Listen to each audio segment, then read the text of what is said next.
करने का अधिकार उन्हीं को है जो गुरुमुख है, जिनके जीवन में गुरु है। लिखा है विष्णु दीक्षा बीना नाम ना अधिकारम कथा सर्वे। ऐसे बहुत बैठे होंगे यहां जिनका कोई गुरु नहीं, तो मैं निवेदन करता हूं, संत एक माध्यम होता है, मेरे और आपके सबके गुरु भगवान है। ईश्वर से अपना संबंध जोड़िए। ईश्वर से बड़ा और गुरु कौन होगा? श्री कृष्णम वंदे जगत गुरु, सबके गुरु हैं। हनुमान जी को अपना बना लीजिए, कृष्ण को, राम को, जो भूत प्रेतों को छोड़कर जिस सनातन धर्म के देवों को आप बना सकें, आपका मन स्वीकार कर सके, वो आपका कल्याण कर।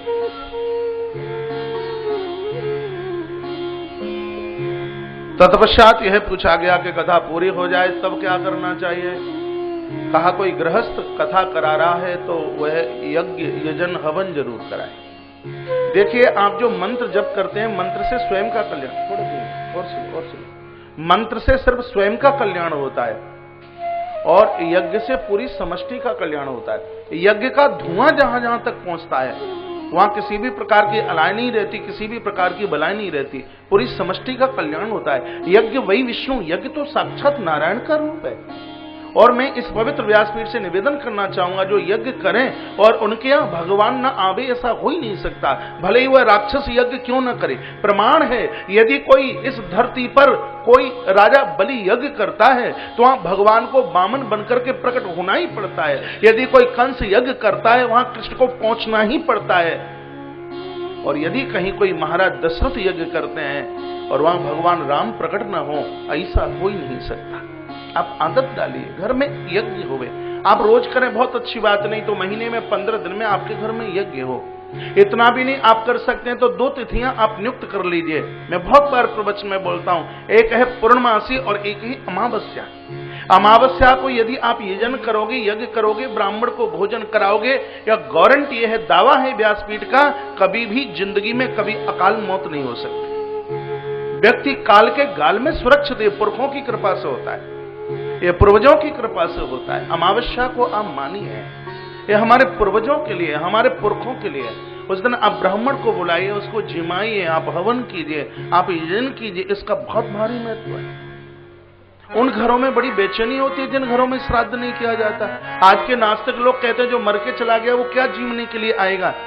राजस्थान में बहुत बड़ा तीर्थ है जिसका नाम है पुष्कर, वहां मेरे प्रभु राम ने, मां जानकी ने श्राद्ध किया, महाराज दशरथ ने प्रकट होकर के उसको स्वीकार किया। जो पुरखे हमारे लिए सब कुछ करकुरु के चले गए हैं और उनके लिए एक तिथि में हम उनको, उनके निमित्त हम ब्राह्मण को भोजन न करा पाए, धिक्कार है हमारे लिए। इसलिए अमावस्या को भुलाना मत। आपके पूर्वजों के लिए अमावस्या है और आपके देवताओं के लिए, आपके इष्ट के लिए यह पूर्णमासी है। आप पूर्णमासी को यजन करेंगे, हवन करेंगे। सत्यनारायण भगवान की कथा पहले बहुत चलती थी, धीमे धीमे लुप्त सी होती जा रही है। इसका प्रभाव मैंने देखा है, सत्यनारायण भगवान की कथा का प्रभाव। आपके घर का कभी व्यापार नहीं रुक सकता, आपके घर का कभी कारोबार नहीं रुक सकता। आप आजमा करके देख लीजिए, 2-4 महीने में, 4-6, 10 महीने में फिर आप मुझे बात कीजिए, महाराज क्या आपने फीकी फीकी झूठी बात कही, हम तो वैसे के वैसे ही है। ऐसा हो नहीं सकता बिल्कुल भी। पूर्णमासी को आप यजन कीजिए, पूर्णमासी को यज्ञ कीजिए। श्री डोंगरे जी महाराज तो अमावस्या और पूर्णमासी के यजन के ऊपर बहुत भारी जोर दिया करते हैं। तो निवेदन किया गया है कि जब यह कथा पूरी होवे तो उसका यज्ञ कराया जाए। फिर भंडारे के लिए पूछा गया, का 12 ब्राह्मणान मधुपायसई, 12 ब्राह्मणों को भोजन करा दीजिए, यज्ञ का नियम उससे पूरा हो जाएगा और फिर आपकी पॉकेट में जो दम हो वैसा भंडारा आप करें। लेकिन कथा के इस भंडारे में ऐसे लोग जीवे जिनकी शकल नहीं आप जानते, कार्ड वाले नहीं, निमंत्रण पत्र वाले नहीं, इसका महत्व तब है जिनको आप जानते भी नहीं। ऐसे लोग जिम करके जाते हैं तो महाराज युधिष्ठिर के राजसी यज्ञ से उसका महत्व कम नहीं होगा। यदि इस विधि से इस आयोजन को किया जाए, कथा को सुना जाए, तो यहां भागवत में लिखा हुआ है कि धर्म अर्थ काम मोक्षाणाम साधनम स्यान संशया। ये भागवत का इस श्लोक में बोल रहा हूं। धर्म अर्थ काम और मोक्ष चारों पुरुषार्थ जीव को न मिले ऐसा कभी हो ही नहीं सकता। जब आप वृंदावन से जाएंगे 13-14 तारीख के बाद में, आपके घर आपको अड़ोस के पड़ोस के लोग पूछेंगे आप वृंदावन गए कथा सुनने के लिए, क्या मिला उससे, तो आप क्या जवाब दोगे? निवेदन करना, ये कथा 4 चीजें देती है। क्या क्या? ये कथा धर्म देती है, कथा अर्थ देती है, ये कथा कामनाओं की पूर्ति कराती है, और ये कथा मुक्त करती है, मोक्ष देती है। लेकिन यह वर्तमान समय में हिंदुस्तान का बहुत बड़ा दुर्भाग्य है कि लोगों को ना धर्म की आवश्यकता रही और ना लोगों को मोक्ष की आवश्यकता रही। बीच वाले दोनों के पीछे पड़े हैं। ज्यादा से ज्यादा अर्थ की पूर्ति होनी चाहिए, ज्यादा से ज्यादा कामना की पूर्ति होनी चाहिए। बंधुओं, अर्थ बुरा नहीं है, लेकिन ध्यान रखना, जो अर्थ धर्म से नहीं जुड़ा, ऐसा अर्थ अनर्थ कर डालेगा, ऐसा अर्थ खत्म कर देगा, मार देगा। श्रीमद् भागवत के 7वें स्कंद के 11वें अध्याय में महाराज दौलत में 32 प्रकार के दोषों का वर्णन किया। उसके बिना काम चलता नहीं है, नहीं तो यह बड़ी खतरनाक है। पैसा आवे और सुरा सुंदरी का शौक न लगे, परमात्मा की बहुत बड़ी कृपा समझना। पैसा आवे, अकड़ ना हो, अहंकार ना हो, अभिमान ना आवे, ईश्वर की बहुत बड़ी कृपा समझना। बंधुओं, आपके पास 100 की नोट आई है, भगवान की कृपा नहीं है। तो 100 रुपया आपके पास में आए और उनका प्रयोग गलत जगह न हुआ हो, यह ठाकुर की बहुत बड़ी कृपा है, यह भगवान की कृपा है।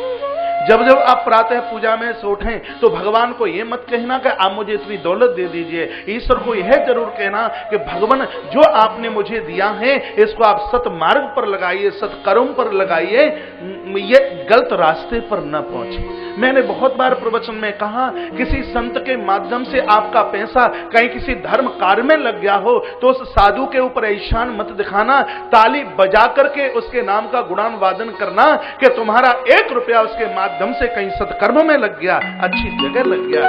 उसका अभिवादन करना, उसका मान करना, उसका सम्मान करना। तो इस व्यासपीठ से निवेदन करना चाहूंगा कि अपने अर्थ को धर्म से जोड़िए और अपनी कामनाओं को मोक्ष से जोड़िए। अर्थ धर्म से जुड़ा हुआ होगा, हमारा आत्म कल्याण होगा। हमारी कामनाएं मोक्ष से जुड़ी होंगी तो भी हमारा उद्धार होगा। नहीं आई होगी बात समझ में? निवेदन व्यासपीठ से यह मैं कर रहा हूं कि जो अर्थ धर्म से जुड़ा नहीं है, ऐसा अर्थ हमारा विनाश कर डालेगा। जो कामनाएं मोक्ष से नहीं जुड़ी, ऐसी कामना वासना का रूप धारण कर लेंगी। इसको साधारण भाषा में ढंग से समझने की कोशिश कीजिए। ये अर्थ और काम, ये दोनों बहती हुई नदी की तरह है। मैंने इसको नदी की संज्ञा दी क्योंकि पैसा भी एक जेब में रुकता नहीं है। आज नोट तुम्हारी जेब में, कल ही वो किसी और की में, परसों वह किसी और की जेब में। जैसे पानी एक जगह नहीं ठहरता, उसी प्रकार से पैसा भी एक जगह ठहरता नहीं है। इसलिए अर्थ को बहती हुई नदी के, देखिए बच्चे कथा नहीं सुनने दे रहे, इनको बैठाइए, बैठाओ इनको, मेरा तार टूटता है फिर। ठीक है, बुरा लगेगा, 12 तारीख को क्षमा मांग लूंगा। बैठे, अब क्या मैं कहां बोल रहा था? देखो तार टूट गया।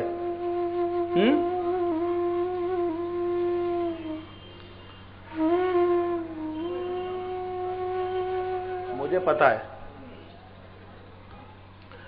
अर्थ बहती हुई नदी, जैसे नदी का पानी नहीं रुकता, उसी प्रकार से पैसा भी रुकता है। कामनाएं भी एक बहती हुई नदी की तरह है। आप बैठे हैं पांडाल में, न जाने दिमाग कहां कहां भाग रहा होगा, इसलिए उसको भी बहती हुई नदी की तरह बताया।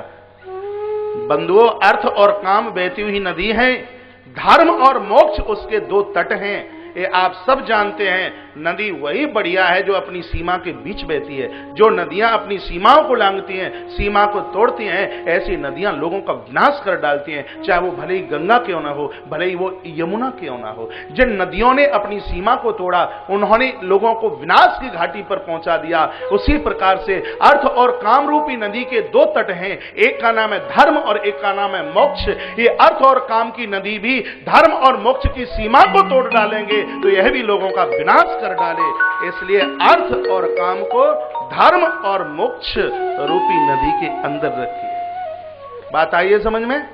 आई है, बहुत हल्की सी आई है। इसमें थोड़ा अध्यात्म रामायण का आप टॉपिक लगाएंगे। आगे तब बढ़ूंगा, बात अच्छी तरह से भेजे में बैठे। अध्यात्म रामायण में कथा दी है कि महाराज दशरथ के घर में जो 4 पुत्रों ने आकर के जन्म लिया, वो 4 पुत्र क्या हैं जो भागवत बता रही है? धर्म अर्थ काम मोक्षाणाम। धर्म अर्थ काम और मोक्ष ही तो वह 4 बालक बन करके आए। श्री भरतलाल जी, समझने लायक बात है, श्री भरतलाल जी हैं धर्म, समझ रहे हैं आप? शत्रुघ्न जी महाराज हैं अर्थ, लखन लाले हैं काम, और प्रभु राम है मोक्ष। तो अपने आप यहां इस बात का निर्णय होता है, शत्रुघ्न जी महाराज ने जिंदगी भर संग है वो भरतलाल जी का दिया। अब शत्रुघ्न अर्थ है और भरत धर्म है, तो हमारा और आपका अर्थ भी तो धर्म के लिए ही होना चाहिए। लखनलाल है काम और राम है मोक्ष। लखनलाल ने जिंदगी भर साथ है प्रभु राम का दिया, इसलिए हमारी और आपकी कामनाएं भी मोक्ष के लिए होनी चाहिए, तभी ये भागवत की कथा सिद्ध हो पाएगी। धर्म अर्थ काम मोक्षाणाम साधनम श्यान संशया। इस नियम और विधि के साथ भागवत का आयोजन, भागवत की कथा सुनी जाए तो समझ लीजिए कि यह कथा चारों पुरुषार्थों को देती है। इतनी सी कथा सुनाई है। आज भक्ति माता अपने दोनों पुत्र ज्ञान और वैराग्य के साथ में नाच पड़ी है। भगवान श्रीमन नारायण प्रकट हो गए। देवर्षि नारद ने स्तुतियां की हैं। नारद ने पूछा, भगवान गोविंद आप यह बताइए आप रहते कहां हैं? भगवान ने कहा वैकुंठ में नहीं रहता। प्रभु ने कहा क्षीर सागर में नहीं रहता। भगवान ने कहा मैं मठ मंदिर में भी नहीं मिलूंगा। तो फिर आप मिलोगे? कहा तत्र तिष्ठामि नारद। नारद भक्ति सूत्र में भी बड़ा अच्छी ढंग से वर्णन किया गया। जिन लोगों के अंदर भक्ति है नारद, उनके हृदय में मेरा वास होता है। मैं वहां मिलता हूं जिनके अंदर भक्ति है। कल से आप सुन रहे हैं और अभी तक ये भागवत के महात्म्य के 6 अध्यायों को पूरा करते हैं। भाई माइक बोलिए, ये 6 अध्याय पूरे होते नहीं।